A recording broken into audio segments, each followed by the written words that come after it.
Eliza, Eamon, and Esma were inseparable, three best friends bound by shared secrets and extraordinary powers. Eliza with her telekinesis, Eamon with the ability to control fire, and Esma with the gift of telepathy. They had always dreamed of embarking on an adventure that would push their abilities to the limit. So when they stumbled upon the infamous Blackstone Hotel, abandoned for decades, it seemed like the perfect challenge. The hotel had long been rumored to be haunted, but the trio was not one to believe in such things. They'd faced strange occurrences before, and their powers had always kept them safe. Besides, they were invincible together. The hotel's crumbling exterior, covered in ivy and graffiti, did little to deter them. They were used to confronting the unknown. As they entered through the broken front doors, an unsettling coldness seeped into their bones. The air was thick with dust, and the shadows seemed to move as if alive. Esma, the most sensitive of them all, could feel something watching them. "Something's wrong," Esma whispered,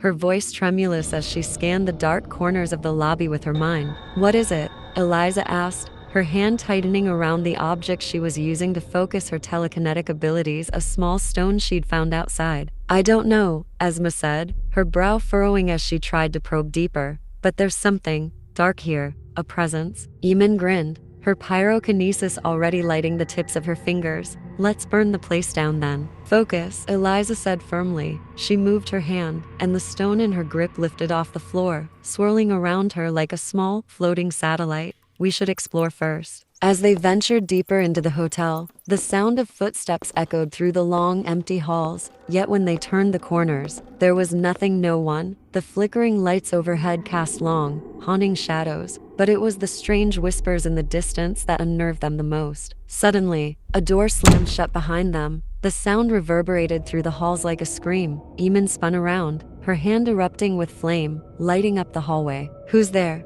Eliza called out, her voice steady, but her eyes narrowed. She could sense that someone or something was near. "I can't read them," Esma said, panic creeping into her tone.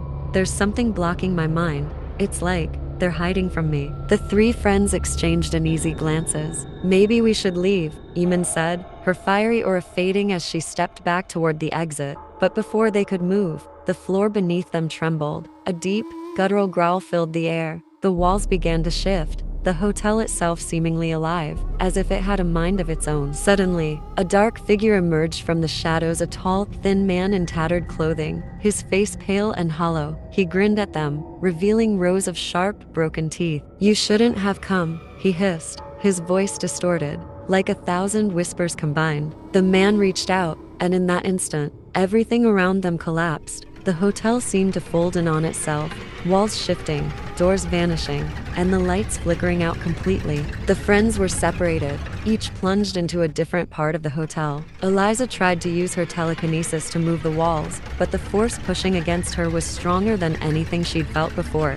Eamon tried to ignite flames to light her path, but the fire seemed to flicker out before it could grow. "Eliza, Eamon," Esma shouted mentally, but there was no response. She couldn't feel them, not even through her telepathy. As the hotel warped and twisted, each of the three friends found themselves facing their own deepest fears. Eliza was trapped in a room full of mirrors, each reflection showing a different version of herself, some smiling, others crying, and one who simply stared at her with hollow eyes. She could hear whispers from every direction, pulling her deeper into a web of doubt. "You'll never escape, Eliza," the mirrors seemed to say. Eamon found herself in a room of darkness, the air thick and heavy with the smell of smoke. No matter how hard she tried to control her fire, the flames refused to cooperate. They curled back on themselves, sparking wildly in her hands and burning her skin. The walls were closing in, and the temperature was rising, but there was no escape. Esma, meanwhile, was trapped in a maze of corridors, her telepathic powers failing her completely.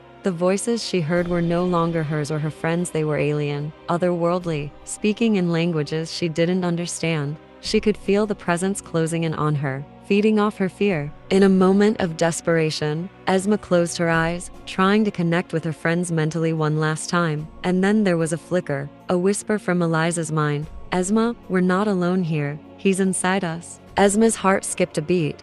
"What do you mean?" She thought back, but there was no response. And then, in a terrifying instant, the truth revealed itself. The figure, the pale man, was not just an entity haunting the hotel. He was inside them, a malevolent force that had been feeding off their powers for weeks, watching them from the shadows, waiting for the perfect moment to strike. The moment they entered the Blackstone Hotel, the man had latched onto their abilities, using them to torment them. But the worst part, the shocking twist that would change everything. They were never meant to escape. The Blackstone Hotel had been a prison, not for ghosts, but for their own powers. The dark figure, the man, had been feeding on their abilities, growing stronger with each use of their powers. In truth, their powers had never been theirs at all. And as the walls of the hotel closed in on them, they realized the only way out was to stop using their powers. But it was too late. The hotel had already consumed them. And in the end, the Blackstone Hotel stood silent once more, its 3 new prisoners now lost in the dark,